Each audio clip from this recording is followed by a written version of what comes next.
And here I am. It's that time again, folks. What the fuck Tuesday? Notice my voice. Remember on the last show on Friday night, I was coughing. I was starting to cough. Well, it just got worse. Then it got better. And then it got worse. So today it's worse. So hopefully I'll make it through here without too much coughing again. I'm telling you, I thought it was just allergies, but I guess not. I don't know. I'm just getting old and breaking down. It's just like the hell is going on here. Anyway, hey everybody, what's going on? Hope you had a great holiday yesterday. Didn't eat too much. Get yourself sick eating all the barbecue and stuff people was out there eating. Yeah, it's your first time catching the live. Oh, that's the new lady, Chanel. Good to see you here. I saw you on the wall, and I see all my usual and customary suspects, Diana and Aries and Camille. I'm not sure how to pronounce your name, and Let's Talk and Kim and Crystal and Jay Boogie and everybody. So I feel like Miss Nancy or whatever that romper room chick calling all the kids by their names. Um, so what we do today, what we're going to be doing tonight, is answering some previously submitted advice questions. So if you thought you were going to come here and get your question answered tonight, that's not the show. That's Sunday. We're going to do that Sunday, and it will be a $5 super chat donation, and then you'll get your question answered right here on the air. That's on Sunday, the 17th, I think it is. Um, but right now, these are questions that people sent in by email. We have a total tonight of 22 again. And what I do is I read the questions and then I respond to them just like right here in real time. So let's go. Let's not waste much time here. Oh, first I want to say, I don't know how many of you are old like me, but there's comes a time in your life. Sometimes you meet somebody and it's the wrong time. You know what I mean? It's just the wrong time. And then you meet that person like years and years later, and then everything just kind of clicks into place. That's where I am right now, but I'll be expanding on that another time. But I just want to say sometimes, good things come to those who wait and wait and wait because folks don't get their shit together. But that's another conversation. I'll tell you guys about that another time. All right, so let's move on. Question number one, female 21 to 26, Ohio. 1 month ago, I met someone online. Here we go. The fuckery is already starting. We are both 27. He seemed like a nice guy, but reserved and shy. I thought maybe he's inexperienced in dating. I feel like he's not really trying to get to know me. I asked him about that, and he told me he did not want to be intrusive. He was planning interesting dates and paying. Texting me every day. We met up 5 times. We had a good time, interesting conversations. When I was out of town and was about to come back, he told me that he missed me. However, I felt something is off. He did not initiate physical contact. There was no flirting, no romantic gestures. It seemed very casual, and he's still using the dating site where we met. I asked him why he gives me mixed signals, and he told me he sees it as potential relationship. He likes to spend time with me in our conversation, cares for me, and he did not want to be pushy with romantic gestures, and he will improve. Just ask me for one chance. When we had more honest conversation, he later told me he was in one relationship and was cheated on with by 2 different men, and another one where a girl broke off the engagement and told him that she did not love him. He is only 27 and has had so many bad experiences. I don't know what to think about it. It seems he is emotionally unavailable.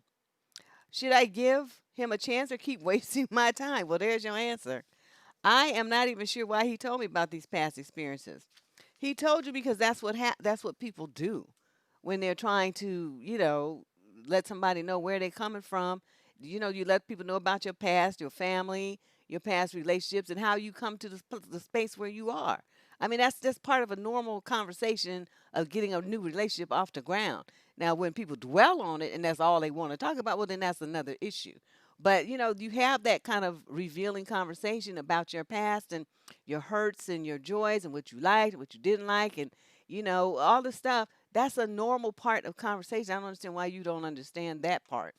Now, as far as it's seeming very casual. What this means is, see, you're trying to make this your boyfriend, and it's just casual. You should be dating other dudes. You shouldn't be putting all your eggs in this basket. That's what he's telling you. And then you, as a woman of 27, ought to know that. Nobody should have to tell you that. This not your man. Okay, y'all ain't had no kind of conversation about a commitment. It's just not there. So what are you doing? You mishandling this. He should just be one option of many. And him feeling like, you could be cheating on him. Well, you guys aren't a couple. You just kicking it or whatever you guys want to call it. He doesn't want to be pushy, he doesn't want to be intrusive, he doesn't really want to let you into his life, and he's not trying to get into yours. So this is going to stay very casual, and that's just the way it is. So if you really enjoy talking to him or whatever, you can just keep him in your rotation. But other than that, you just tell him, well, I think I want something different. I want something more intimate, that's closer. I want to feel like, connected to the person that I'm with emotionally. And it doesn't seem like you're offering that. And so I'm going to go. I'm going to go. And that's what you do. Okay. Oh, another new person who's first live. Well, welcome. We got some newbies up in here. All right. You guys share a link on your Facebook if you have it, because I'm still 13 more days. I'm in Facebook jail. 13 more days. So I cannot share anything over there. Just can't do it. All right. Question number 2 of 22. If you're just joining us, we have 22 questions tonight on deck. I'm about to read question number 2. This is from a young woman in the 18 to 21 age group. She doesn't put a location. Hmm. She says, I really need advice. Lately, some of my male family members have been making me feel super awkward and uncomfortable. I first really noticed it a few months ago at my grandma's birthday party. Everyone's socializing and taking pictures, but this one, quote, uncle of mine, he's married into the family. I always seemed to pop up wherever I was. He had a camera, was taking pictures too, but for some reason, like every time I look up, he'd be taking a picture of me. I kept trying to avoid him, but he eventually ended up wherever I was. When he finally put the camera down, he was still being weird and creepy. Whenever I'd look up, he'd be staring at me, then quickly look away. Today, I had an issue with this particular uncle again at my family's barbecue party for Veterans Day. He was following me from room to room. If I sat on the couch, he'd come sit beside me. If I walked in the kitchen, he'd come behind me. I had colored my hair a few hours before the party, so I still had a little bit of red dye on my neck. He saw it and asked who had been sucking and kissing on me like that. Girl, okay, wait, let me finish reading. One of my cousins, a female who had been drinking, was trying to get me to have a conversation with that particular uncle for some reason, and she kept trying to get me to go in another room with that uncle. As I'm backing away, trying not to leave the room I'm in, where there are other people around, the uncle grabbed my hand and tried to pull me towards it. I snatched it and ran off. I'm 20 years old. I'm not a little kid, but I really don't know how to handle these types of situations. Thanks, Make It Happen. Who should I tell my mom what's been going on? I mean, I don't. I know she's gonna think I'm lying or anything, but I'm afraid that she'll tell other family members and they'll think I'm lying or exaggerating. My family's super close, and I don't want people upset with me or acting weird if they know about this. I'm just so grossed out and uncomfortable by these men that I don't even want to see my family for any of the upcoming holidays. If they'll be there too, what should I do? Oh, God damn it. 20 years old, girl, you better find your voice, okay? This motherfucker's following you. You stand up in the middle of the room with everybody there and say, you creepy fuck, stop following me from room to room and taking pictures of me like a fucking stalker. That's what you say. And you say it in the whole room where everybody can hear. And stop worrying about their feelings. You need to worry about your own safety. And think about it. If he would do this to you at 20 years old, what might he be doing to some 9 or 10 or 8-year-old kid in your family? Stop thinking about yourself and stop thinking about their feelings and think about the big picture here. This married into the family uncle is a pervert. And this cousin or whoever it is, this female cousin, I don't know what that bitch is on, but you definitely need to tell her something about herself too. Thanks, KH. What is this little flying thing? Um, this is some bullshit. And I don't understand why you can't tell him to stop taking pictures of you. I didn't give you permission to take it. See, I'm the kind that would have snatched his camera and broke it and just stomped it and stuff and smashed it on the wall or something. That's me. And then they would have been like, well, you need to owe him some. I don't owe him shit because he was taking pictures of me. And I'm going to sue him now for taking pictures of me and without my permission. So who you think is going to win in court? The fucking pervert who's trying to put my pictures on the internet?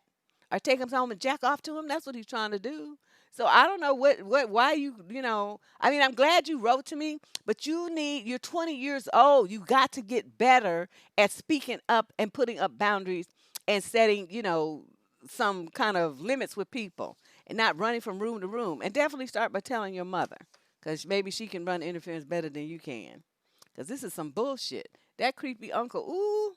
And my daughter's way older than 20. And if she's telling me some shit like that, I would still, I don't give a fuck. She could be 50. I'ma still talk shit to this creepy uncle and that weird ass cousin. No, you're gonna go and you're gonna go to the parties and you're gonna do just what I said. You're gonna stand in the middle room and you're gonna clown. That's what you're gonna do. This is ridiculous. Yeah, he's a creepy perv. But this always them ones that's married into the family, trying to get close to people.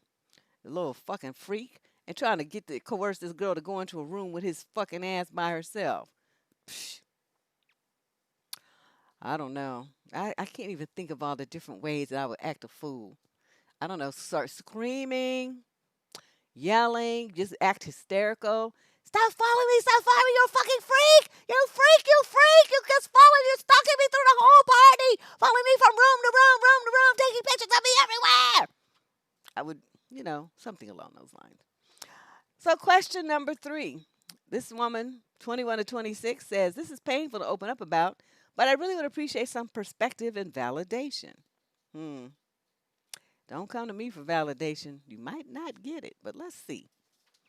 I'm 25 and on my way to a master's degree while holding down a full time job. My life hasn't always been like this, and it's taken years of determination and discomfort to get myself into a career.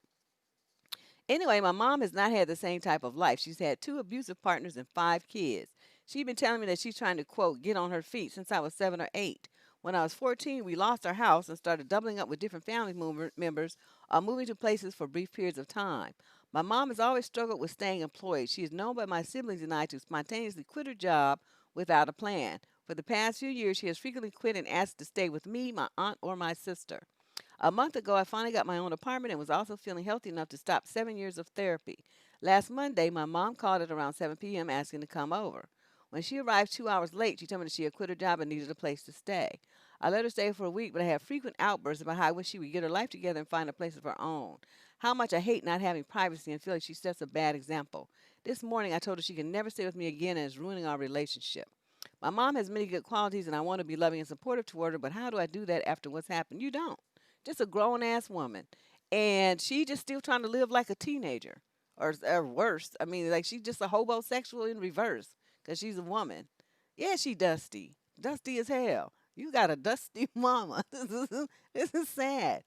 But it's good that you finally, you didn't need 7 years of therapy.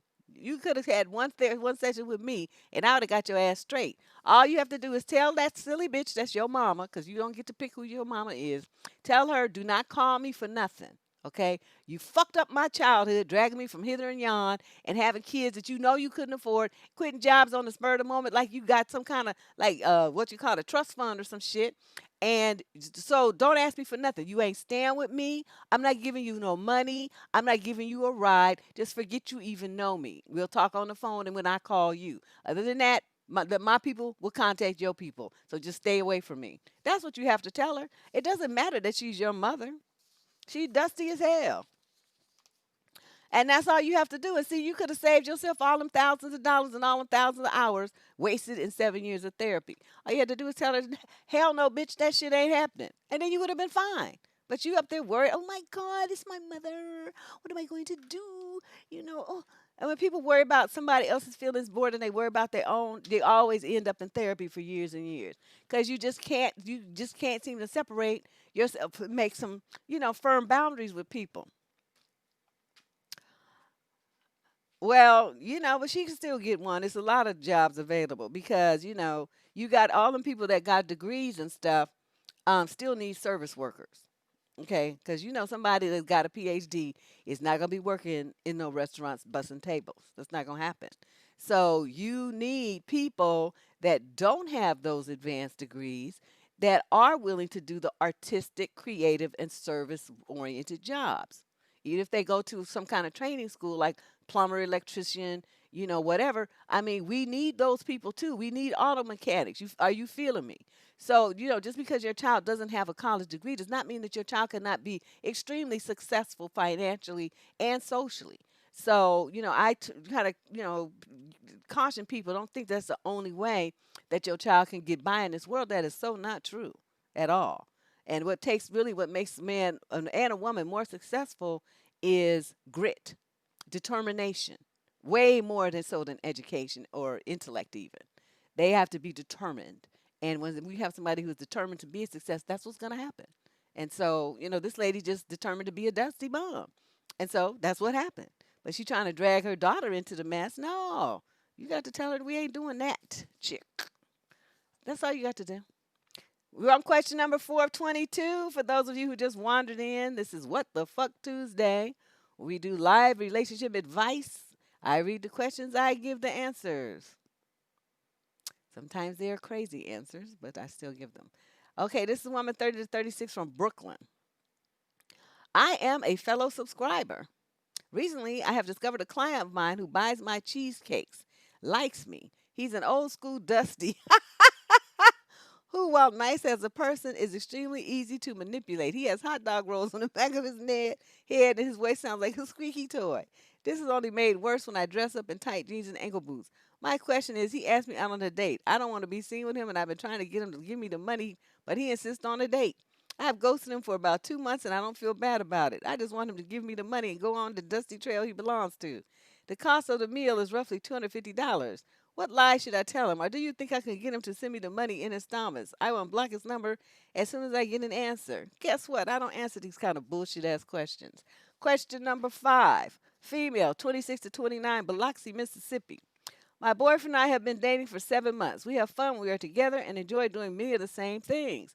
He is nice to me and treats me well, but here's the problem. He doesn't really fit into my life. He always has to take over the conversation and state that he knows more than someone else. Oh my God, I've met people like that. He one time debated with my best friend from college about a topic that she is currently getting her master's in and has worked in the field for almost 10 years. He also doesn't know the right time or place to say things which come off as rude. Pretty much, he lacks social skills, and I can't have him around my family because of the way that he acts. He can't participate in family activities because he's rude to the important people in my life. Oh, that doesn't work because everything I do involves interacting with guests and clients. He also has an issue with my job, or as he calls it, not a real job. I'm trying to decide what to do. Well, why is this so hard? Also, this is my first boyfriend that I've ever had. Sadly, at 26, I finally got one, so part of my fear is to let him go when I spent so long just trying to get a date with a guy. I don't want to be the big sister whose little sister will probably get married before her. Just need some help on what to do. I love him, but I can't live two separate lives. Huh. Well, okay, so he lacks social skills. Do you feel like he's, teachable? I know what you mean because I told you guys about the story about the dude I went out with and he sat there chewing his mouth open and everybody in the restaurant was looking at him chomping, smacking. It was like, you know how dogs when they're super hungry, how they eat? It was like that. It was like unbelievable. I just sat there and looked at him and lost my appetite. He was like, and you could see, masticated food all up in his mouth, and it was just gross. It was gross. It was gruesome. But what he has here is insecurity. So when a guy tries to do that, try to present himself as he knows more than everybody else, he's the best. He's the smartest. His toys cost the most. His whatever's the biggest and the best and the newest and all of that stuff. That's insecurity because the man who's confident in himself doesn't need to behave in that manner. He just he is what he is, and either you accept him the way he is or you don't. And he's just there, mellow, cool, chill. This guy has an issue. So you say you love him, but you have all these barriers up, to parts of your life because he would be an embarrassment to you. I don't see where you're planning to go with this. Yeah, you want to have a boyfriend and stuff, but it's not like you have. That's not the goal to have quote a boyfriend. It's to have the right dude.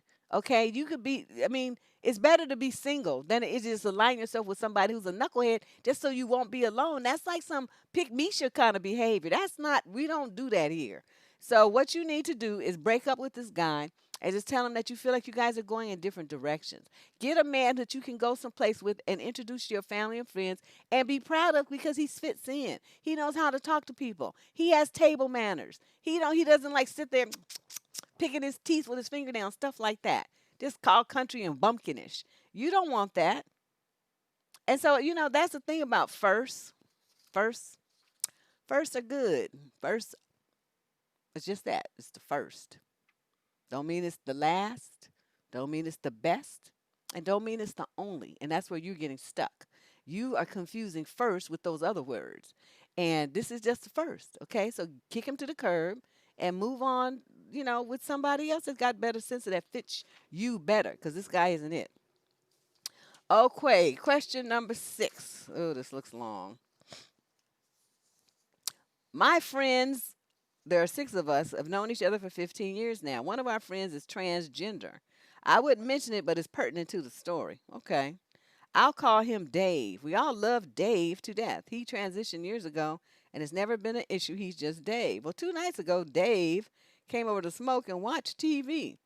So I'm confused. Okay, so Dave must have been a woman that's now going by Dave, right? I'm guessing since he said he transitioned. Okay, we love the same old shows. We get on together and we hang on one because nobody else likes Andy Griffith like we do. You're right. You're the only 2 people in this world.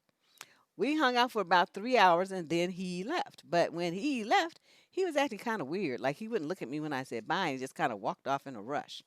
So I take a benzo medication at night for my anxiety and insomnia. I take 2 of them a night. Anyway, when I went to get my pills, the bottle was full of aspirin, like a blatant aspirin. For my bottle of aspirin in my medicine cabinet. The 2 medications looked nothing alike. I spent all night tossing and turning because of this. The lack of my medicine and the thought that Dave took my pills. The only person besides me who's been in my house since I last saw them was Dave. I also add that Dave has had a severe drug problem in the past. You name it, he was hooked on it, but has been sober for over 4 years now. That's what you think. I asked one member of our friend group what I should do or say, and he went and told all of them. They are all telling me to keep quiet because he is struggling so badly with depression. I understand, I'm depressed too. But they're all saying that I shouldn't confront him because it will seem transphobic. They do not think I'm transphobic, but they are telling me that it will come off that way to Dave if I accuse him and nobody wants to lose him in our group. I mean, I don't either, but I think this is stupid. I should confront him, right? My friends are making me scared he would never speak to me again. But I have a serious problem with A, the fact that he stole my prescription medication that I need. Seriously, I haven't slept more than 3 hours the last 2 nights. And B, he might have relapsed. Should I confront Dave? I feel like I have to. But how should I? You should get Dave over. Well, okay, there's 2 ways you can do it. If you want to clown, you get Dave in front of the whole group of people, not at your house, and you say, motherfucker, when you left my house, my medication was gone. I can't sleep, and my whole program is all fucked up because you stole my medication, you trifling piece of shit. And it don't have nothing to do with your ass being a confused, fucked up trans person. Okay, that don't have nothing to do with the fact that you are a thief and a druggie. That's the number 1 and number 2 points here. All this other shit you want to add on to it to try to, deflect the responsibility of you thieving something from what's supposed to be a friend. You piece of shit. So this is how we're going to do this. You are going to give me the money for my medication because I got to get another prescription and you're going to pay for it. B, you're never to come into my house again. And C, anytime I see you we're going to be in this whole group of 6 people and that's all that we're going to do. I'm no more one-on-one. I ain't coming to your house and you ain't coming to mine because I can't fucking trust you. And that's what you're going to say. Now, your other 5 friends might not like it. They're going to be all upset because they're codependent and fucked up themselves. But this is the kind of thing that you have the right, because the only person who suffered here was you. The only person who lost anything here was you. So it's easy for them to have an opinion about what you should do and how you shouldn't try to confront this thieving motherfucker that you call a friend. But my thing is different. Anytime somebody goes, you violate my trust in you, then all the clear gloves come off and I'm going to rip your ass wide open. I'm going to talk about you, your mama, your transness, your thievery, all kind of shit. I'm going to talk about you from head to toe. And it don't matter. You don't have to like it, but I'm going to do it until I feel better. And that's just how that rolls. Yeah. I'm like, how you supposed to trust your friends in your house to run all your shit? You better go through the rest of yourself and make sure you didn't take your social security card and some other stuff. Your prescription, your insurance card and whatnot. You can't, no. I don't trust people like that. Let me see, where am I with my question? Okay, so that was that one. Yeah, I don't have shit to do with him being trans. It has to do with him being a fucking thief. Yeah, see, I'm with Leandra. You, you, you gonna pay. Brandy's emoji. Okay, question. Ooh, that made me hot. One thing I cannot stand is people that steal stuff like that. Wait, I have to tell y'all this story. I have my family's big. My dad's side had 12 kids. My mom's side had 10, and all of them had kids, except for maybe one or two uncles. But the other ones made up for it. So we like my family is humongous. It's ridiculous. So one of these miscellaneous stray cousins comes to my house, and this was years ago. I lived in Oakland, and I had bought this. Remember when kente cloth clothes was all popular in the 90s? I had bought this little short set, right? And so mysteriously, it was brand new. Mysteriously, when she left my house, my shit was missing. I'm like, what? Because I know where I put it, right? But that's all it's missing. So then she's staying at one of our other cousin's house for a minute. So I call her up and say, have you seen an outfit that looked like this? She said, oh yeah, so and so had it on. I said, that's mine. So I go to her house and I'm like, where is she? She said, oh, she gone. And she was wearing my short set. So I had brought all these hefty, big old black, super strength trash bags, and I proceeded to put all of her clothes in the trash bags and put them in the trunk of my car. So my cousin, she's looking like, what is going on? I'm like, she stole my shit. So the only thing she's gonna have to wear now is whatever drawers she got on, whatever bra she got on, and my short set, because I got all the rest of her shit. And I took it and put it in my storage unit. And she was blowing up my phone talking about, where's my stuff? You stole my stuff. I said, oh, wait. But so it's okay for you to steal my stuff, but I can't steal yours? Is that what you're telling me? Well, I was just borrowing it. No, bitch, you stole it because you did not ask me nothing. So we went round and round. I tortured her for a few days. Then I gave her shit back, and she gave me my short set back, which I promptly gave to Goodwill because I didn't want it anymore. But, that's how I do stuff. I'm like, nah, you take some shit from me, I'm gonna take everything from you. So she had no money. That's why she was staying with her other cousin. She was homeless and shit. They're going to people's house stealing shit. Bitch, you not gonna even have a pair of drawers to wear when I get through with you. I cleaned that room, the room she was staying. I cleaned that shit out. All her shoes, all her drawers, everything. Her t-shirts, her pajamas. I took all of it, and put it in the trunk of my car. Bitch. Ain't seen her bitch ass since. Can't stand her. Ugh. And knew we're relatives. Ugh. Question number 7, female, 21 to 26 from the UK. My boyfriend of 6 months broke up with me saying he doesn't have feelings for me anymore. He said he did have feelings for me, but he realized it's not that strong where he sees me in a romantic way or for a future together. His feelings are not growing as they should be. In short, he can't love me. He tried a lot to get those feelings, but he couldn't. So he said it's better we broke up and he asked me to move on. I wanted to meet him once to understand what happened all of a sudden. He refused as he was not comfortable meeting me. I don't understand everything was perfect between us. We had even started discussing getting committed. Then how did he realize he can't see a future suddenly? I decided to not contact him at all till he does or if he does. But I know I don't want to lose him. The last 6 months were not just passing time for both of us. I know the level on which we were involved. If I give him the space and time, will he realize and come back to me? What the fuck am I, Miss Cleo?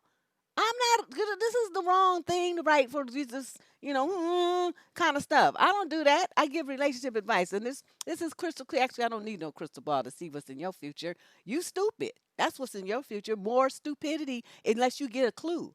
When a man breaks up with you after 6 months saying he doesn't have feelings for you anymore, and you talking about you don't want to lose him, do you not understand? He's gone. He's like a puff of smoke. He in the wind, girl. You don't have a man no more. What are you talking about? And you want to get together. See, this is why people get ghosted. I talked about this in my ghosted movie and the movie video. Because this is the shit why the people ghost you because they don't want to be bothered with all these emotions and talking about it and what happened and explain it to me because you're never going to understand. No matter what he tells you, you're not going to get it. It's just going to be just more time wasted on his part trying to get you to understand why he don't want to be bothered with your fucking ass no more. He's gone. Leave him alone. Just move on. There's nothing to ask. And if we had started discussing getting committed, how do you discuss that? Am I missing something? Yeah, it's a dumb bunny. I don't know, cause my thing is this, when a man wants you, he wants you. And it's not, he comes and he'll tell you what he wants. And, trying to like lock it down and all this kind of stuff. You don't have to have a conversation about it. He'll just be like, babe, I want to do this. I want to do this. I want you in this position in my life. And let's do this and let's go here. Let's make this happen. Okay. I mean, that's the way it's happened to every man that I've, been approached with that way. They come with a plan and they tell you how it's going to execute it, what they're going to offer, what they can do, with and for with you, and what their plan is for the future. And it's just laid out. And then you just decide if you want to participate in it, if you're on that same page with him or not. And it's just that simple. It's not hard. All this angst about, oh my God, are we in a relationship? And oh, we have to talk about it and this and that. It's not that complicated. I don't know why everybody making it so hard. It's not that big of a deal. You either want to be with the motherfucker or you don't. Jesus Christ. And he don't want to be with you. So this is over. And he's not going to realize anything except that you're stupid. And then he's never going to come back to you because he don't want to be with no dumb broad. The end. Oh, speaking of the end, Sue asked me to remind me to tell you what my T-shirt says, and it says, "Once upon a time, I didn't care. I still don't. The end." And I wear this sucker everywhere. I wear it all over the place. Yeah, but yeah, that's right. His actions have to match his words, but I'm just saying. When a guy wants to commit you, he's trying to get into the position so that you can see his actions, okay? Because if he's not close to you, you're not going to know what his actions are. So they come with the words first and tell you what they want to do. And then you be like, okay, well, that sounds good. Well, let me see what you're talking about. And then the actions start. So I don't know. Yeah, she don't want to accept that it's just over. It's over, girl. Okay, let's move on to question number 8 of 22. This is a young woman. I don't know what the age is. Oh, what happened here? Looks like somebody forgot to type some info in. I was in foster care at 13 and have not lived with either of my parents since. My father passed away in May, and I had not seen or spoken to him in over a decade. I tried to have a relationship with my mother on and off, but always ended up hurt or disappointed as the relationship always became very one sided. She's always complained to her family that she wishes we were closer, but doesn't take credit for any of her abusive behavior. She also said a lot of nasty things to me when I came out and has never asked for forgiveness. I am now married to a woman and live on the West Coast. Since we've been having some cordial banter, she thinks everything is great between us. It's not like we've had some deep conversation or anything resembling a genuine mother daughter relationship. She has since been asking to come visit for the holidays. I'm a Buddhist now, and I told her that we don't really celebrate Christmas. She insists on coming for New Year's Eve. The thought has been giving me anxiety. I just don't think it would be comfortable to have her in my home with my wife. Also, I don't want to be used for a free holiday. How do I let her know? Well, you just tell her, I think that we have more healing to do before we venture into something like that. Um, let's give it another 6 months to a year.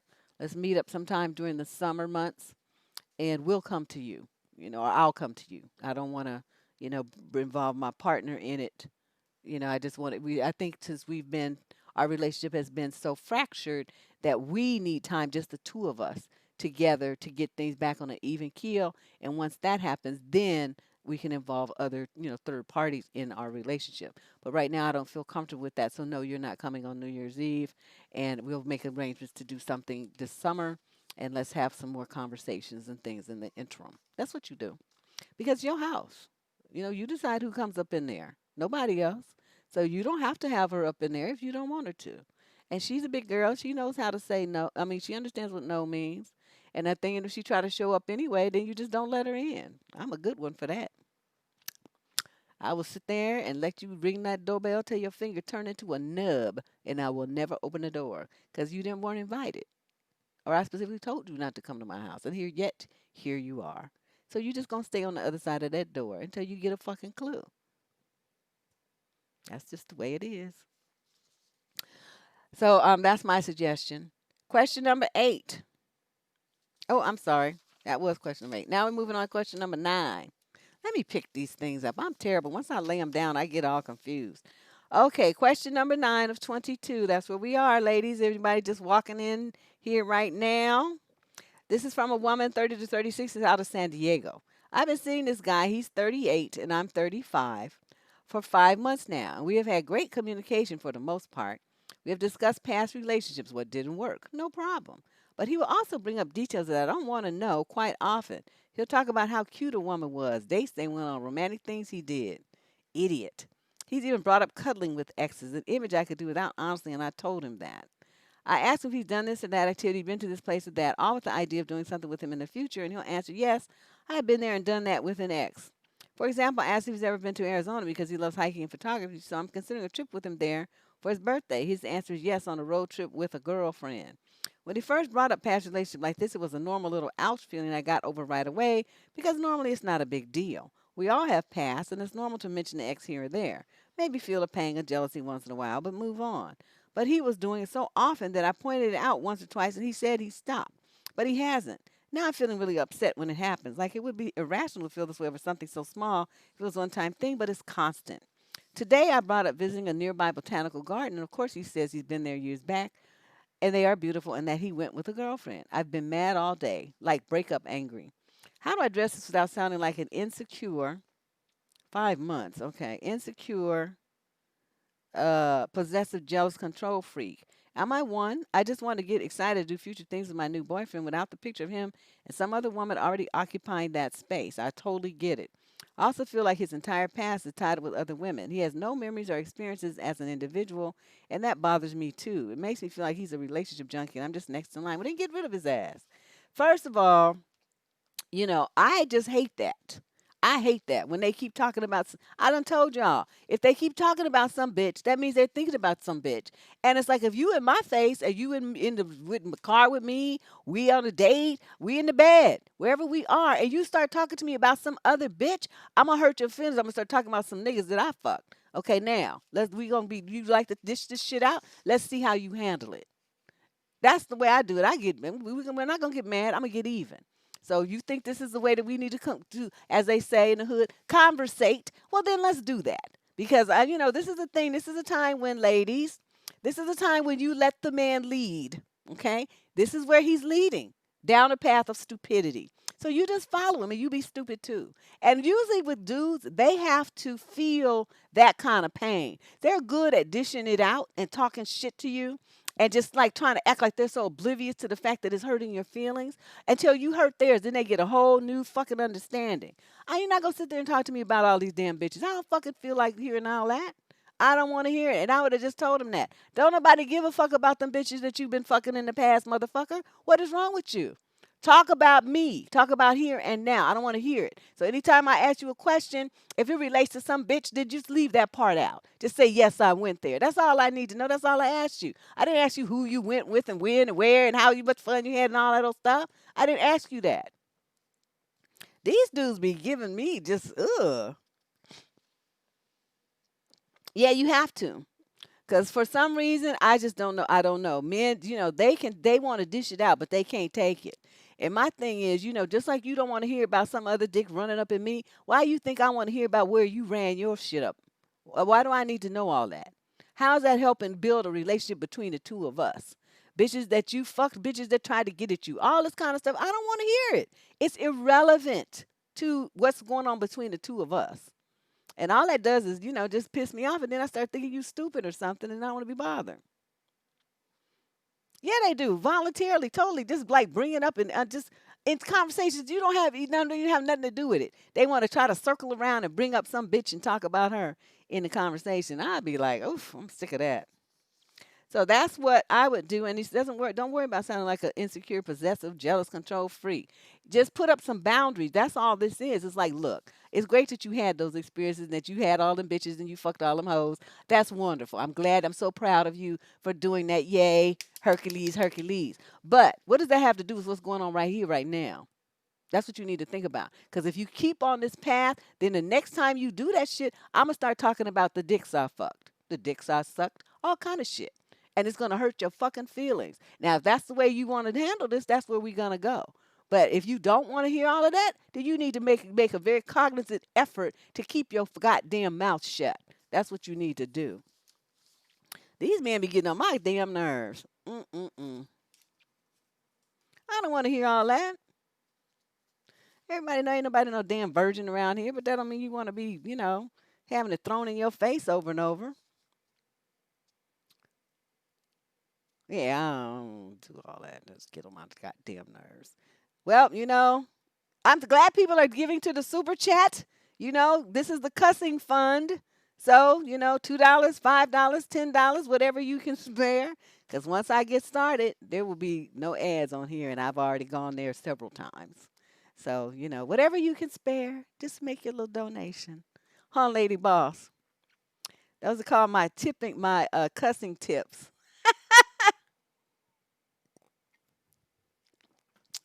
All right, let's move on. We got question number 10 of 22. This is from a guy, finally, 46 to 55, out of Albuquerque. A former coworker contacts me and asks me out to lunch or dinner periodically. What should I make out of this? Let me give you a little background info. Number one, we really were not close while we worked together, definitely not like buddy buddy. Number two, the woman seems to be more on the wild side. Her image on WhatsApp is her in lingerie.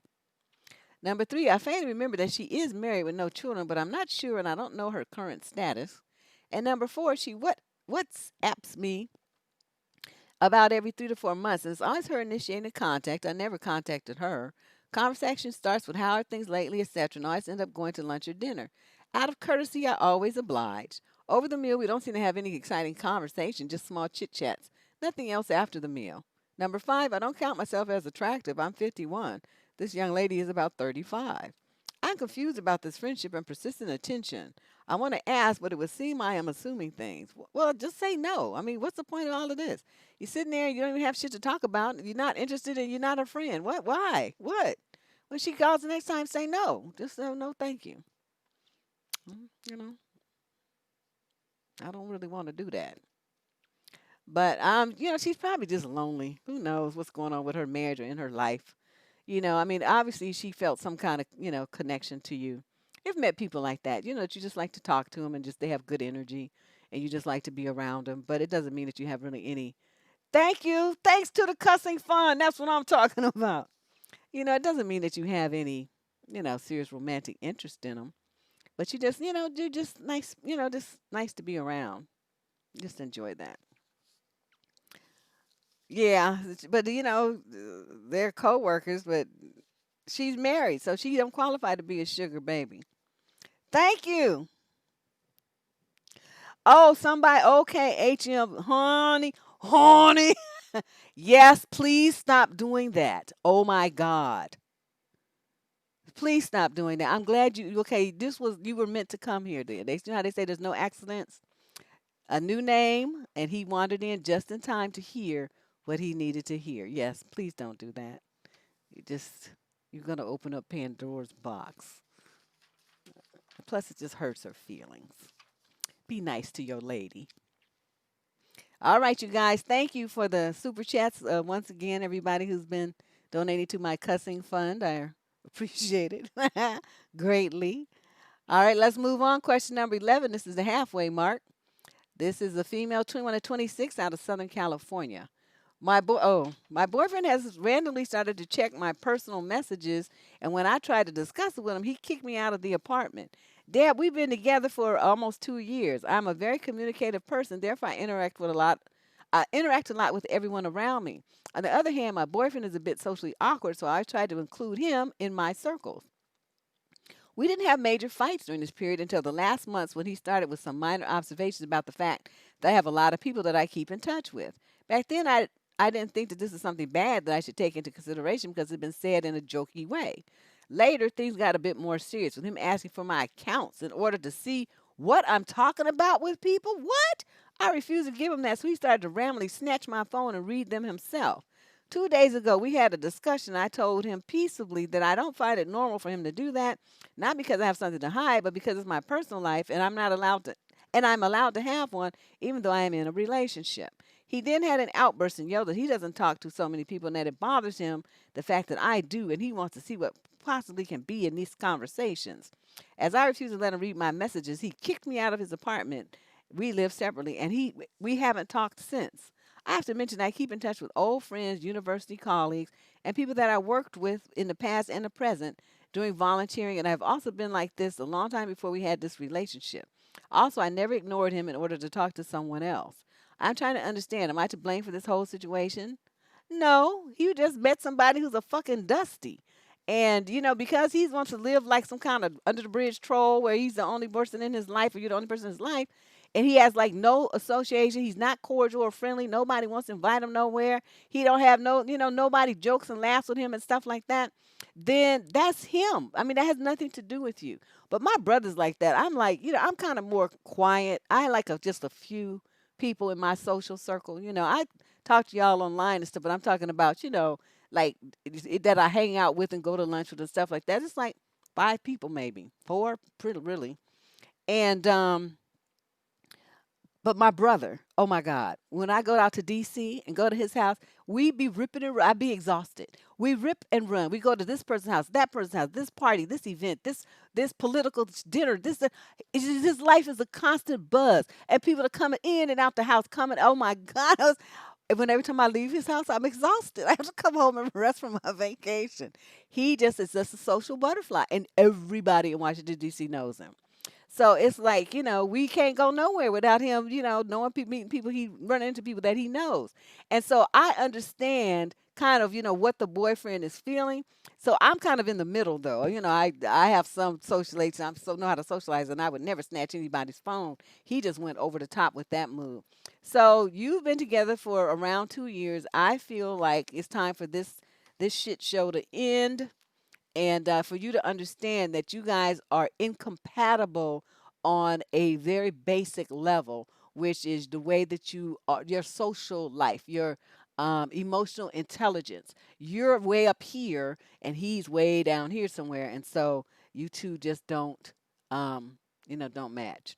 It's not, it would be constant conflict, and he'd be trying to put you in the house and lock you down, and make you not talk to people and stuff like that, and because he's uncomfortable, and then you would feel like you're dying inside. So I'm suggesting that you understand, what compatibility means, and understand that you two are just not, and that it's time for you to move on from this situation.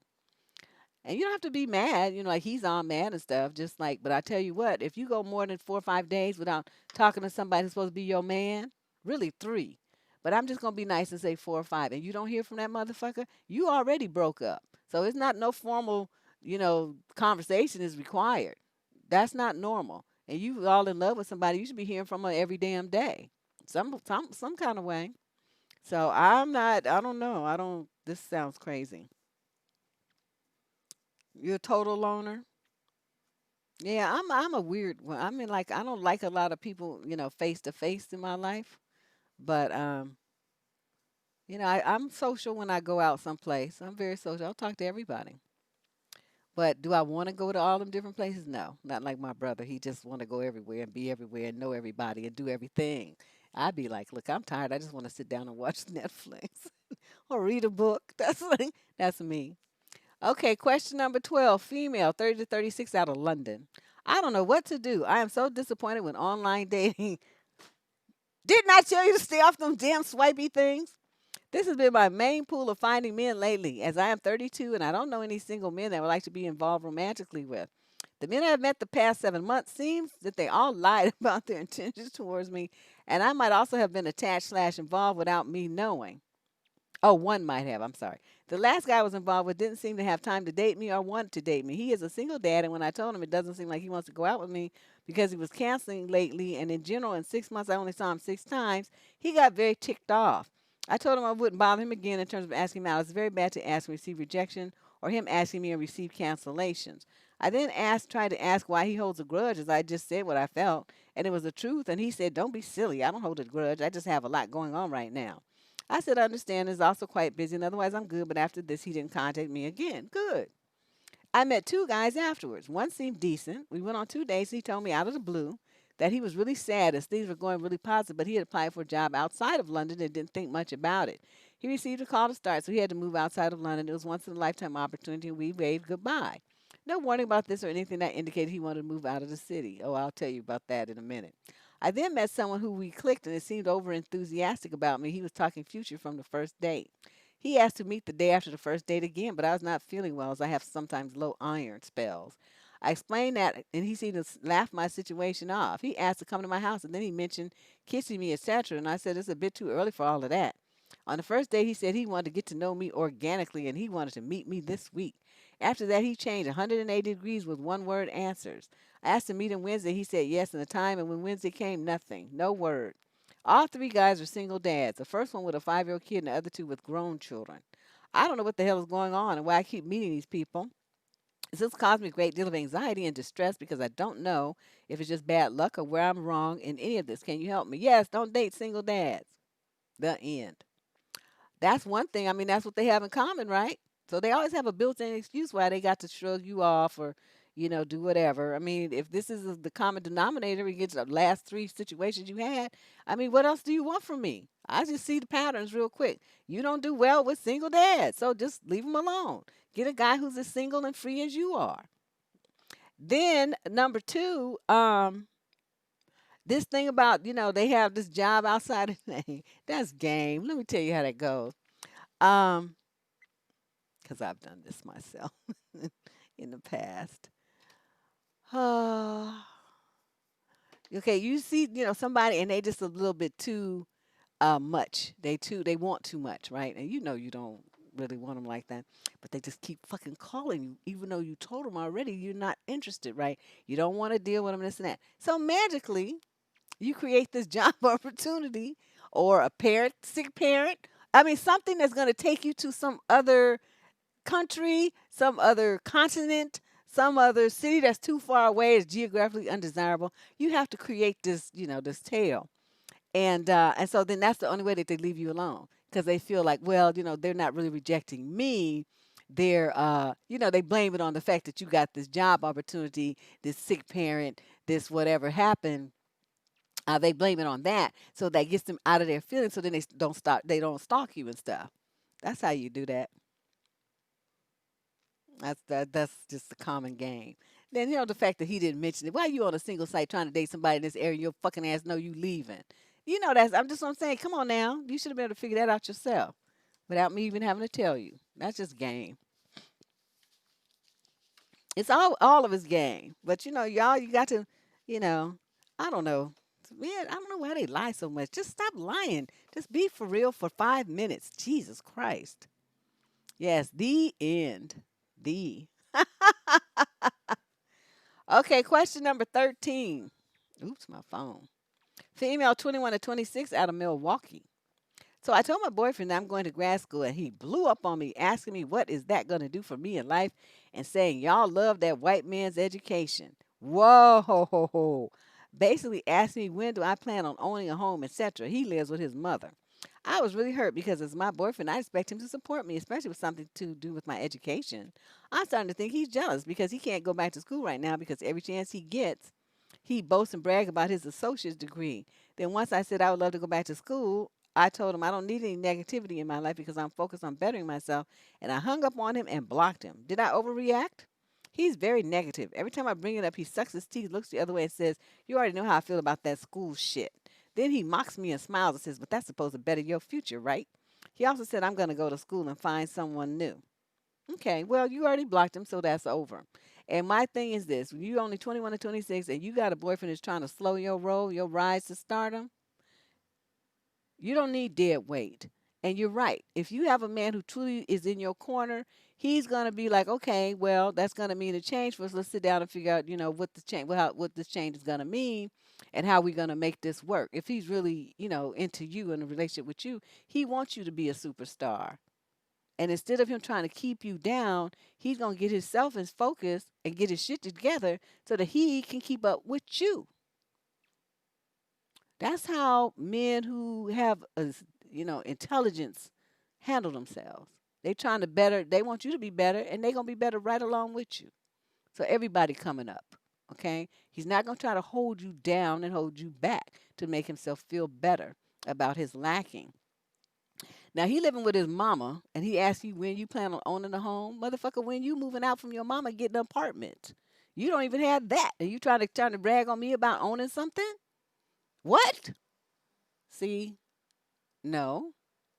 And what you need with somebody who's negative is mocking you and stuff like that. Why would you even deal with a guy like that? I don't have, I don't like that kind of dude. That kind of dude he's got to go. I mean, he don't have to, be doing everything to like help me or anything, but don't get in my way. Just stand aside if you can't do nothing positive, but do not try to fuck up my what I'm doing. That doesn't work for me. Okay, let's move on to question number 13 of 22, female, 21 to 26 out of Milwaukee. So I told my boy, oh, I'm sorry, I already read that one. We're on 14, male, 21 to 26 out of Milpitas. Oh, that's right here in California. Dozens of male advice people tell us to create distance between us and a woman that we like. The goal is to not come across as needy. But when I create distance, the woman ends up with another guy. So should I create distance or not? No, you should not listen to them idiots. They are all telling you guys. I mean, I've made several videos on this channel. I'll try to find them and link to them at some point in this show.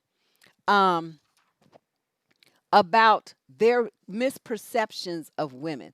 By the time okay, if you just out here just dibbing and dabbing, yeah, there's a certain kind of woman that you would want to deal with because she's gonna be in that thing. She's not looking for nothing serious. She just want to have a good time, and she just whatever. Okay, but now if you're talking about you a woman that you like, okay, that means that you want something deeper, longer term, richer, more emotionally intimate, probably physically intimate too, but that's kind of a given.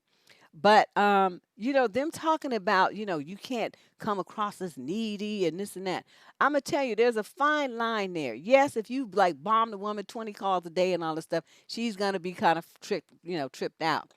But if you only want to call her every now and then, and you trying to like run this script of not being needy and stuff, she's gonna not understand where you coming from. It's gonna be like, he doesn't even really care.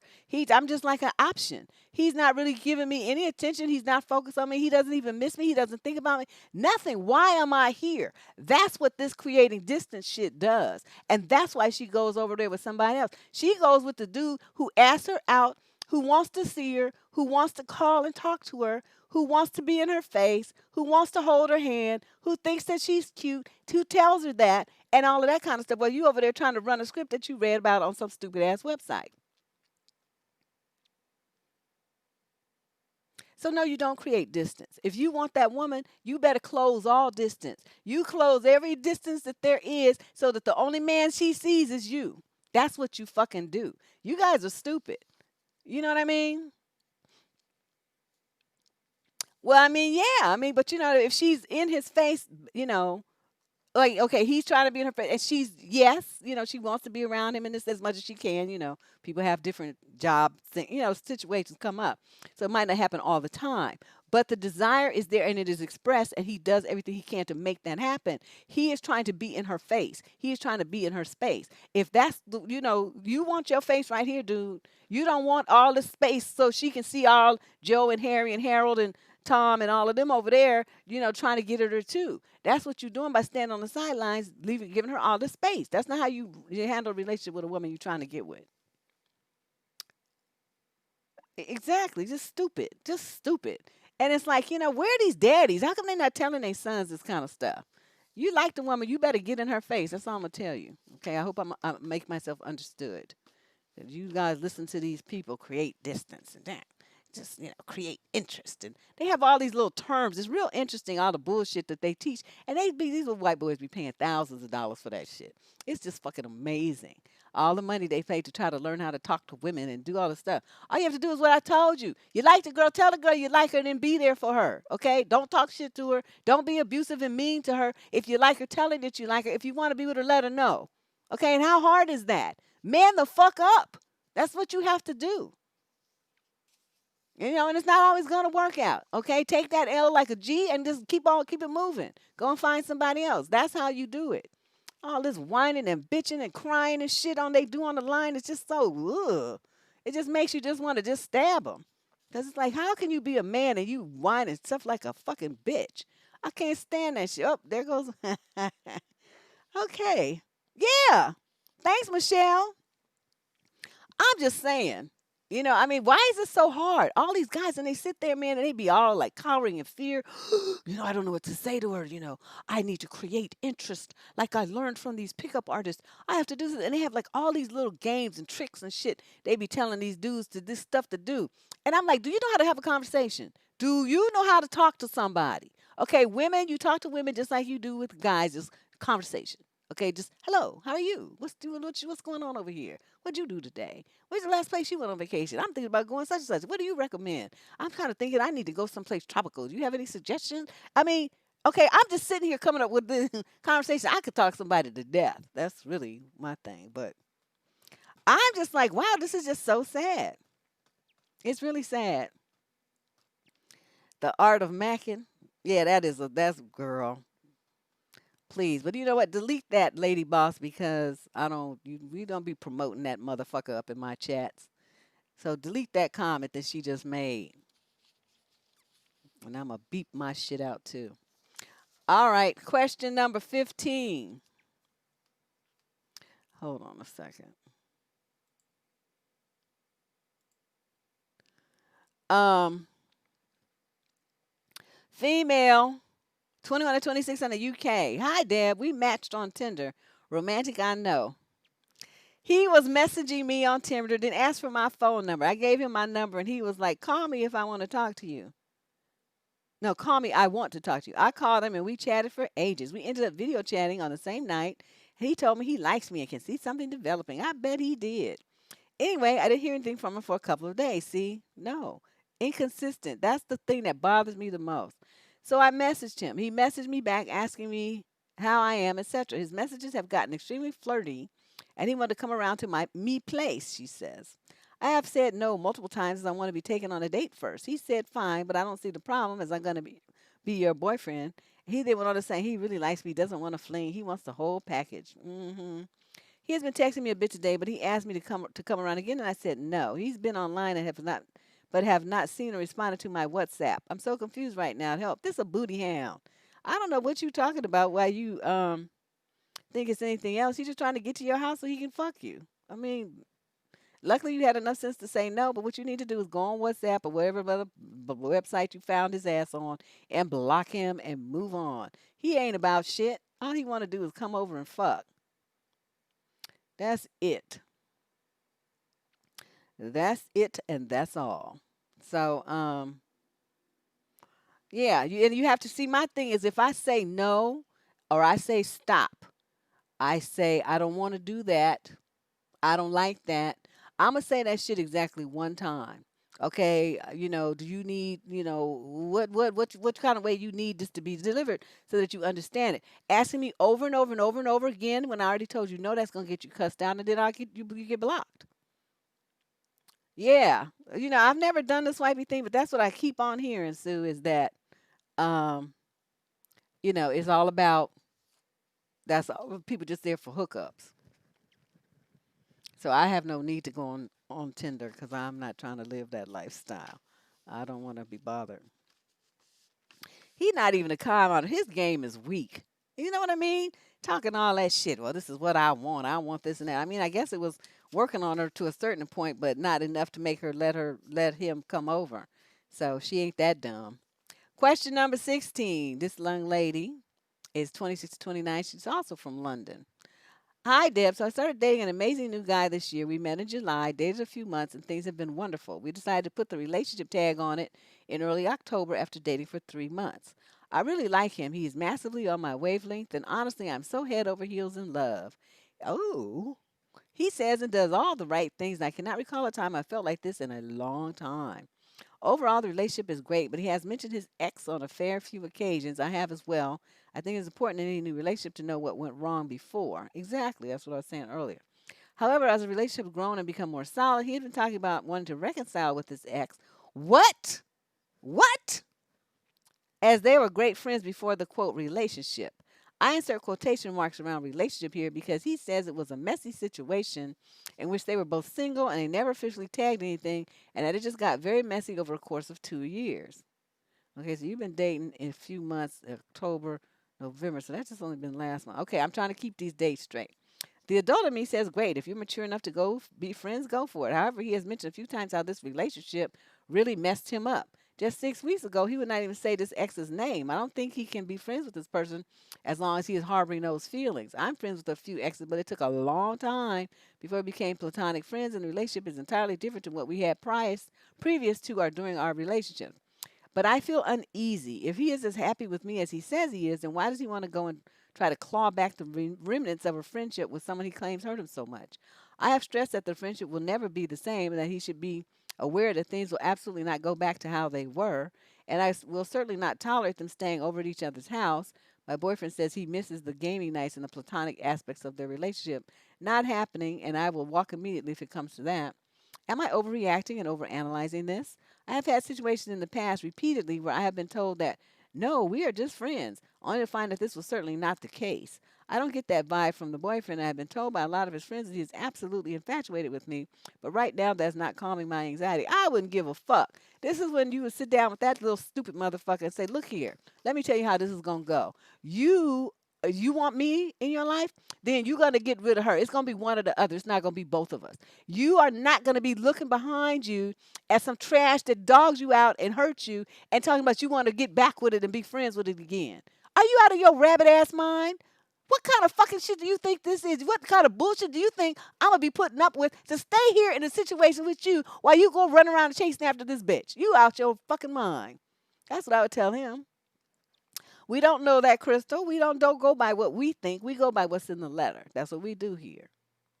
We do. That's what we do. And so it doesn't matter what he's doing. See, you're focusing on the wrong thing. What he's doing is irrelevant. What I'm talking about is what she's going to do because of what he's saying he wants to do.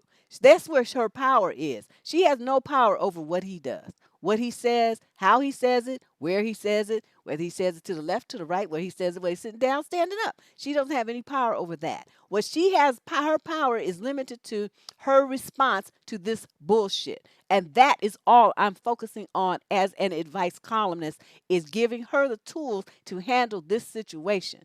So what he's doing and all that, we don't have no evidence of nothing about that. And so I don't deal in fantasies. Okay, I deal with the reality. And this reality is that he is on some bullshit. So what you, by even saying this, okay, so you need to be very firm with your boundaries and say, well, I hear you. And I understand from prior conversations that, this and that happened and that she really hurt you and this and that, blah, blah, blah. I also understand that it wasn't even really a relationship. So why you're using that term now is rather suspicious to me. But what I'm going to tell you, sir, is this. The instant that you decide that you're going to do that, we're through. I don't want anything to do with a man who's trying to bring the past into the present. You get one or the other. You either live in the past or you live in the here and now. This is where I am. She's back there. So you decide whether you want to step backwards or you want to step forward with me. You got 24 hours. Call me. Let me know what you decide. And then that would be that. That would be that. But you don't even have to do that. But I think you really like this guy, right? You said you're so head over heels. So that's why I said give him the 24 hours. Me personally, as soon as he started talking about he want to be back with some bitch, I would have been done. I'm like, well, that sounds nice and good. I wish you well, peace out. I can't. I just can't. I can't. It's like, you're going to be with me, then motherfucker, that's where you're going to be. And we're not going to play these games. Okay? Mm-hmm. Let's move on. Question number 17. This is from a male, 30 to 36, in Perth, Australia. This happened a number of years ago, but it's always bothered me. My brother met my girlfriend at the time, and my parents asked what he thought about her. Well, he said he didn't want to give an opinion because he didn't want to influence their opinion of her. I think this is a red flag that someone doesn't like who you are dating, or they would just flatly say that they like them. Do you think this is true? No, I don't think that at all. You a grown ass man. Why do you think that your brother needs a cosign on who you fucking? Please explain that to me. That is irrelevant, and especially to tell it to your parents. What do you want? What? That's some shit you do when you're 12 years old or something. Oh, I met Johnny's friend Susie. Did you like her? Yes, Susie's fun. Okay, well, now you in your 30s, dude. We don't do that. Okay? So he didn't say anything, and that's what he's supposed to do as a man, is not to stay out your business and let your parents make their own determination about what they think about the woman that you dating. So he did exactly the right thing, and you ought to have enough sense to understand that. And if you're ever faced with that situation, you should do the same. Okay, stay out of it. You don't know what's going on with people. Keep your big mouth closed. You meet the woman for 5 minutes and you have a fucking opinion.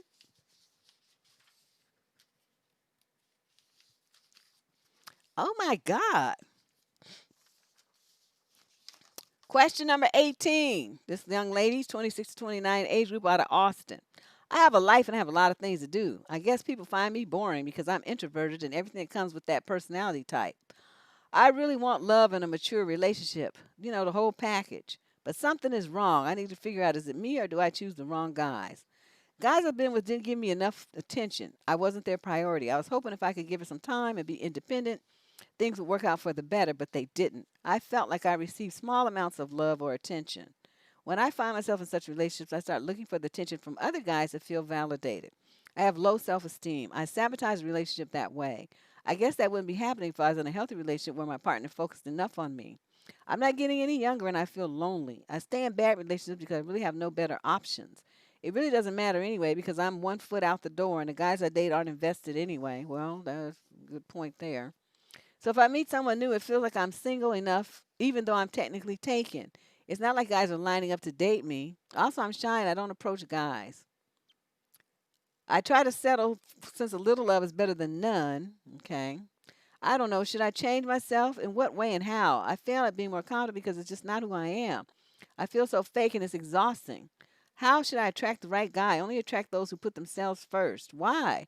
They are nice in the beginning, but they lose interest soon. They just string me along. It's not a big deal. I'm not stuck in such a relationship because I didn't like to be treated that way and I always dumped them first as soon as I had enough. People say there are more fish in the sea, but I don't see many good men. I know I have many flaws too, but at least I really want a decent relationship. Why can't I find a guy who wants the same thing? Any thoughts, Nate? Oh my God! Run! Do not walk to the nearest shrink's couch and stay there. Move in. Put you a mini fridge there and just stay there until you get your head straight. Oh my God, this girl is cray cray. You have some issues. You are all over the place. First of all, you can't have a healthy relationship with nobody until you have one with yourself. Let's just start there. Okay? You don't like yourself. You feel like you're nothing. You feel like you're boring. That was just the beginning. That was in the first sentence. You talk about yourself being boring and that you want all this stuff, but something's wrong with you, and you pick these men who don't give you enough of their attention. You wasn't a priority. You're right to dump guys like that. If you're not a priority with them, and that's what you want, then you're right to get rid of that particular individual. You shouldn't, be wasting your time. But you think they're gonna work out for the better? No, a man either comes in the door and he likes you or he doesn't. I mean, all this waiting around to see and all this old stuff, that never works. Every man who I've met who's like crazy about a woman, he was crazy about her from the moment he laid eyes on her. That's my daddy with my mama, my cousin with her husband, my grandfathers with my grandmothers.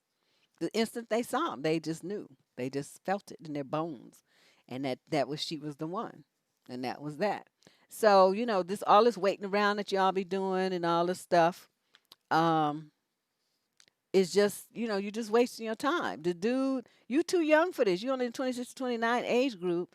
You need to get some help though, because you got to get your self esteem up and start, learning how to appreciate and respect yourself, and stop spreading yourself around like peanut butter with these miscellaneous stray dudes that don't want anything with you other than to just use you for some ass. So you got to stop doing that, and that's not going to help you, feel any better. So you stand in these relationships saying you settle, since a little love is better than none, but you're not getting love. You're just getting used. See, this is why I say you don't understand what's going on. Your mind is all over the place. Shit, I had a headache after reading this. You need to get you a therapist. Start there. Get you a therapist, and then hopefully he or she can help you get to where you need to be, because it's beyond the scope of this show.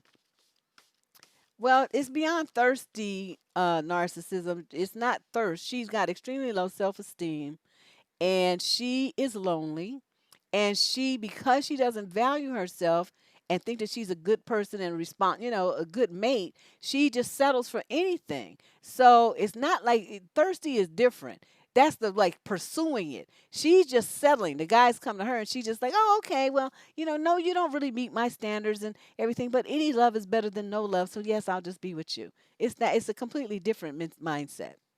It's not thirst. Question number 19, male, 26 to 29 from South Bend, Indiana. I'm a 29-year-old guy who was, had, huh? Okay, who had, I guess that's what we was trying to say, a childhood full of religion. Sex was always considered special or what you save for your future spouse. For many years, I turned down countless opportunities to engage due to my personal beliefs. After college, though, I went through a few months where I was drinking a lot and putting myself in situations that resulted in casual hookups. Even though this only went for a few months, my number count went into double digits. Hmm. Moving on to my girlfriend. She is 28. Up until the age of 25, she's only been with a total of 4 men. All of them were boyfriends. She was engaged to the last guy, but 3 or 4 women came forward to proof that they were in a relationship with him and had been for a span of a year or two. Once that was brought to attention, she called things off with him. Over the next 2 years, her number went up from 4 to 12.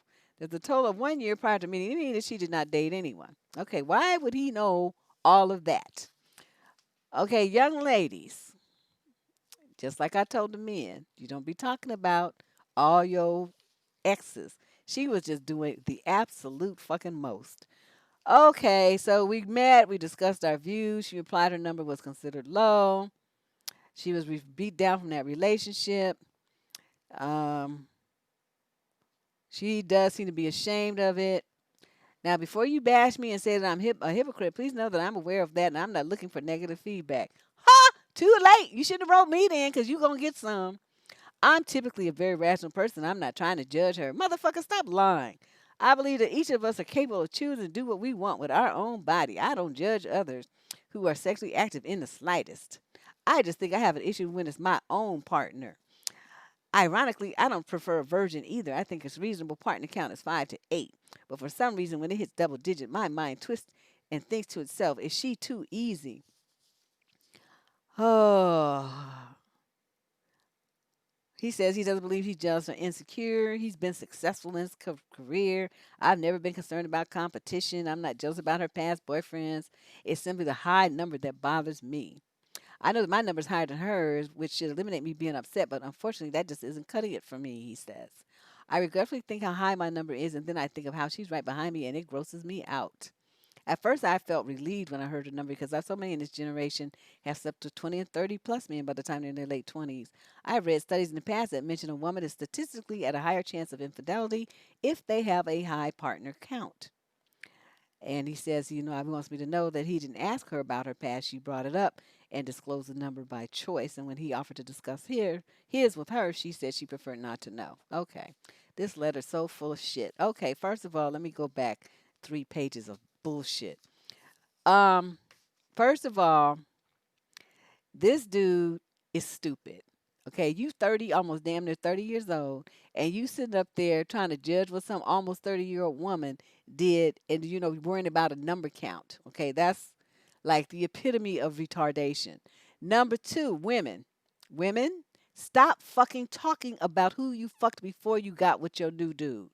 Keep your damn mouth shut. There's no reason for you to talk about that. I mean, what are you doing? Why would anybody even do that? It's like talk about a number. I mean, who remembers it anyway?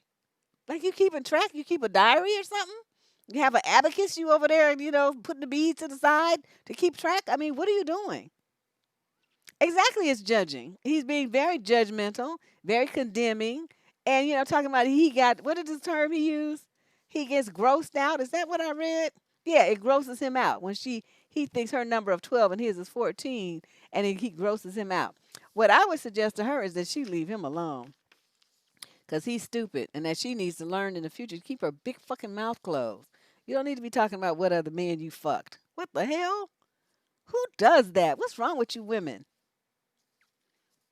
His research is unsupported lies. Of course it is. That's some of that shit from them 5-letter groups that try to malign women and try to make everybody sound like they're whatever. What really is a woman. What they don't understand is okay. They want a woman that has a low number, right?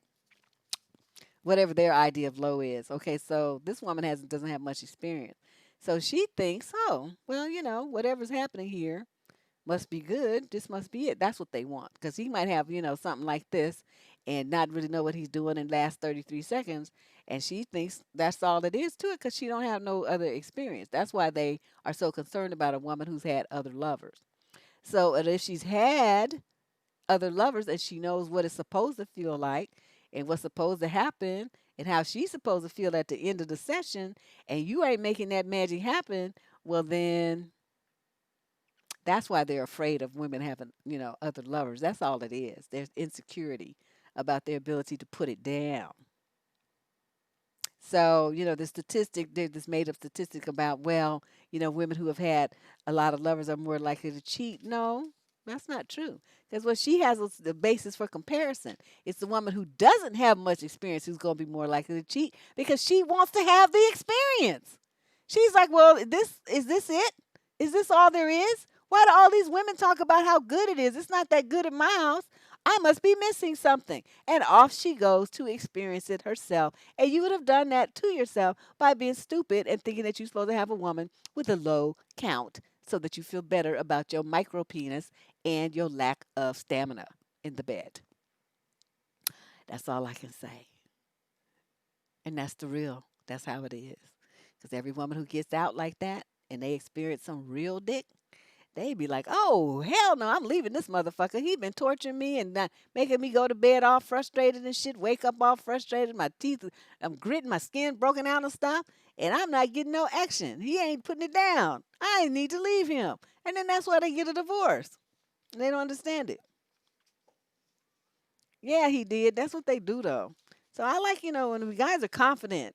When guys are confident. You don't have to have been no hoe, but there's something about a man who's a reformed hoe.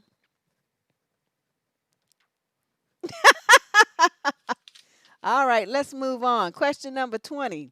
Male, 26 to 29 out of Los Angeles. I want to ask you about couples who sit on the same side of the table or booth or whatever.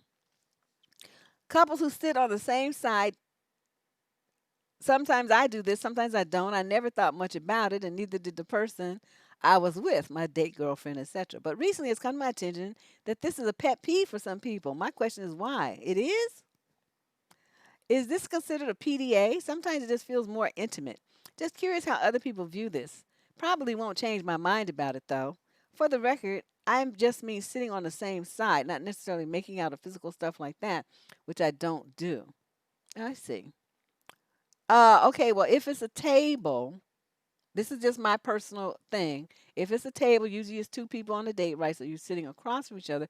The table is small, and that way you can look at each other's eyes. If it's a four top table, I like to sit next to him instead of across to him because those tables are bigger and it's too far away. Can't cuddle, can't touch and stuff. If it's a booth, them semicircle booth things, and there's just two of us, we're going to sit beside each other again. Now, that's just how I like to do things. I don't know how other people like to do things. I don't want to be at one of them giant ass booths and you way over there. I feel like I need to send a carrier pigeon to talk to you. That doesn't make any sense. Why would you do that? So, this is a pet peeve for people. Really? I guess they consider that, maybe people are like showing everybody their coupleness or something. It sounds like jealousy to me. Your ex like that? Well, I like that. If I'm on a date with somebody and I like them, I want to be close to them. I don't want to. Yeah, see, Metadol, that's how I am too. When it's a booth, you want to sit next to your honey. Otherwise, it's like, what's the point? He gonna be way over there somewhere. I'm like, hello, hello, hello. No, that doesn't work for me. So, yeah, I think they're haters too. They just hating because people be looking too happy. And they're like, look at them.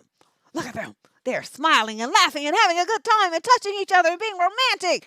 Yeah. That's all that is. All right, question number 21. Female, 18 to 21 from the UK. My mother is a generally pretty atrocious person. My mother's generally pretty atrocious person who 100% does not respect me as an adult and is a narcissistic, controlling bully who gets noticeably uncomfortable whenever I show any agency. She openly needs to control and decide where I live, where and what I study, who I'm friends with, etc., and will throw a huge, awful tantrums if I make decisions about my life on my own, despite me living on the other side of the country and being an adult in my 20s. As of 3 days ago, her latest project is harassing local galleries and art related businesses on my behalf in order to get me a job at one of them. She's done this before and I ignored it, but since she's doing it again, I think I really need to put my foot down. But I've never been brave enough to do that before. She's the type of person who even sees her adult children's property and thinks it's acceptable behavior to yell abuse at me in public. So obviously, being firm with her feels almost impossible. The basic issue is that I'm almost graduating with a bachelor's degree in design and have been unsuccessfully looking for employment for the past 6 months. I'm actively not looking for work in the design/art field because one, there's barely any entry level jobs in that field in my area, and number two, the ones that are available, pay terribly, aren't stable, and are largely unrelated to my specific trained skills. And three, I'm so burnt out from my degree, I just want a non-creative job for like a year, so I'll end up hating this type of work forever. I did like a supermarket, big chain store job, so I have an excuse not to visit my family for Christmas. My mother heard about how I've been looking for regular entry level minimum wage jobs and has taken it upon herself to hassle businesses I'm not even remotely interested in on my behalf. She wants me to have a job that she can brag about and shit she got from me so she can hold it over my head.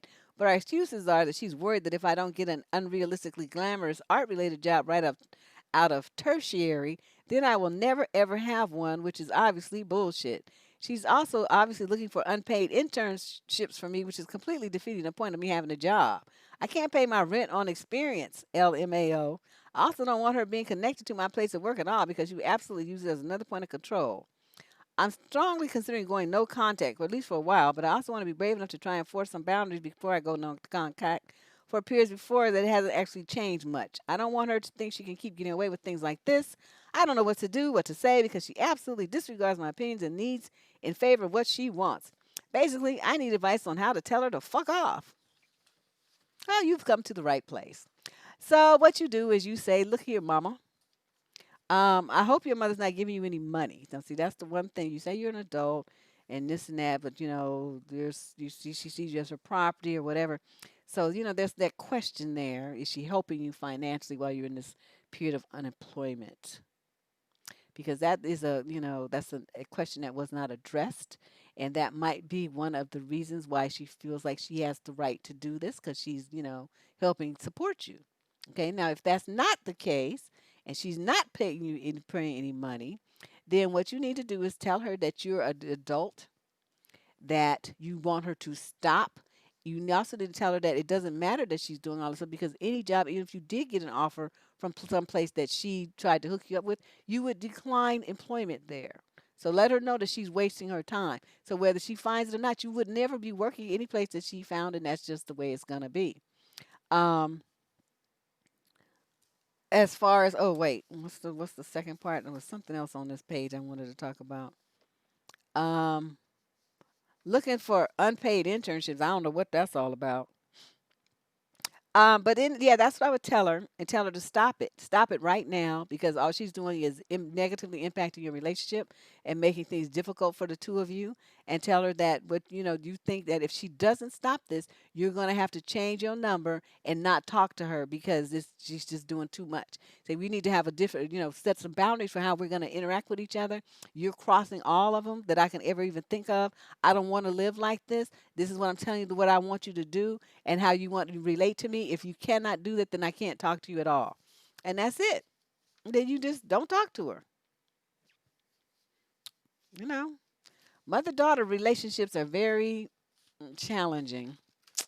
They're very challenging. And especially when the daughter's, a teenager or older, it becomes very difficult um, for a lot of people. But this woman, yeah, she's just doing too much. I mean, your daughter's grown. What you doing trying to get her a job? Sit your ass down somewhere. She'll find a job if she wants one. Question number 22, which is our final question on What the Fuck Tuesday for today, November, whatever it is, 2019, 12th. It's the 12th today for of our advice show where we answer questions that people send in with our crazy perceptions and our views of things that they don't seem to have. It's that we get things that they just don't seem to understand is going on in their relationship. So I break it down for them in ways that, sensitive people probably just don't really handle too well. But thanks everybody who spit out the super chat donations. I want to make sure I do that and thank my Patreon supporters as well. That donation fund this month was split. I gave some to Lady Boss. I gave half to her and half to my cousin for helping with the show. So thank you everybody who gave them those little tips from the Patreon fund. And I didn't need any equipment this month. That's what I usually spend it on, lights and stuff. But yeah, all right. So let's go. We got one more question to do for today. Here it is. Female 21 to 26 from USA. I'm not sure if I see a future with my boyfriend because of how he treats me when we're cooking. I admit I'm not the best cook in the world and I'm on a budget, so I can't afford the best groceries. I try my best to satisfy my boyfriend's hunger when he comes over to visit me, but he always has something to criticize me about. He's probably a better cook than me and came from a family where cooking was a big deal, whereas my family was poor, and I grew up having frozen food and stuff like that a lot. Still, I think my cooking skills are pretty average to higher than average for my age and budget. He questions my choice of ingredients or how high of heat I have the oven on and stupid things like that. This past weekend, I think was the straw that broke the camel's back, though. It was my birthday, and we were going to stay in and cook together. I guess I thought it would be fun, but he ended up criticizing the way I was chopping vegetables, then took them from me and started doing it himself because I was taking too long. I immediately felt like shit and didn't want to partake in cooking with him anymore because he took the fun out of it. It was my birthday, so I think my expectations for how the night would go were pretty high, so I may have been a little bratty about the situation, but these little criticisms rather, seem to happen so much from him that I can't take it anymore. I think cooking together is a big part of being in a long term relationship, and I'm so resentful that I no longer want to cook around him at all. I brought it up to him, and he admitted that he can be an asshole sometimes, but I don't know if I can trust him to change. And even if he doesn't voice his opinion of the way I cook, I was afraid I would constantly be self conscious about it and feel like I am being judged, and that he doesn't see me as an equal. I'm not sure how to work through this if I should just cut my losses and dump him. Well, I have a third option. Don't cook shit for his fucking ass. Is that not like something that you thought about? Let that hungry motherfucker come over and say, there's the kitchen and there's the ingredients and make the magic happen. And then you sit on your ass and let him cook. You wash the dishes. That sounds like a perfect solution to me. Since he thinks he's all, some major chef Boyardee or some shit, then just let him get in there and do it. And you sit there with your fork and your knife like they do in the cartoons, with your napkin tied around your neck and wait for the food to be served. And then you eat and you tell him how good it is and how wonderful it is to have a man that knows how to cook. Girl, you doing too much. You putting all this angst about, cooking together and all this old shit. I mean, yeah, he's just critical. But see, this is the thing. When somebody thinks that they can do it better than me, I let them do it. It's gonna save me time. It saves me energy. I mean, why not? And tell him to bring the green ingredients too, because he got more money than you. You poor, remember? So tell him, bring the ingredients, and then you cook and you stuff, and I'll eat. That's what we gonna do from here on out. That's what I would do. Because other than that, she seems like she's enjoys him. I don't know, 6 months. That's not that long of a time, but I would try that first and see if that relieves the angst. Because it's hard these days to find somebody that you really like, that wasn't left long enough to date them for 6 months. And I don't know how she thought that cooking on her birthday would be fun. That's what I'm telling you. She's just her thinking is skewed. If it's your birthday, he's supposed to cook for you. Well, you don't do anything. It's your birthday. What were you thinking? So I don't know. I don't know how she thinks, but I'm just telling her there is a third option here, and that third option is you don't cook anymore. You let him cook and do it. Cause like my uncle was a chef, and his wife, she was a good cook, but her style of cooking was like Texas Southern soul food cuisine kind of stuff. She would make like pig ears and chitlins and stuff, that we was like, "Ew, what is that?" And but we would have a nibble of it on New Year's just to be, just because we was at her house and that was her thing. But my uncle was the one who did, 90% of the cooking in that house, and nobody had a problem with it. I don't know why she's just tripping like that and getting all mad because he's cooking. Now I don't like the way he's criticizing her. That part he could do without. But as far as him getting in there, cutting the vegetables because you weren't doing it right or fast enough or whatever, let him do that. Why are you tripping? I mean, I love a man to do some shit for me. That's work for me to do. You know what I mean? I don't understand why you want to argue and get all upset about that. I'd be like, "Ooh, honey, here, take this knife and just have at it. Here's a bowl. You could chop them. Once you chop them, just put them in this bowl right here. And here go the wok. And here go the oil. And here go the little stir thing. And I cooked the rice in the rice cooker already. And so, yay, I'm going to sit down now." That's me. I don't get it. You let him cook? Yeah. So let my husband cook too. I was, he cooked stuff. We cooked different stuff really good. So, like the stuff, the jambalaya, all the Creole cuisine and stuff like that, lasagna, all that stuff. Ooh, girl, he could even pop popcorn. I'm like, who taught you how to pop? But some other stuff, he was really good at. So I just let him cook that stuff, and I cooked what I did, and then, between the two of us, we always had some great food going on in our house. But thanks you guys for showing up.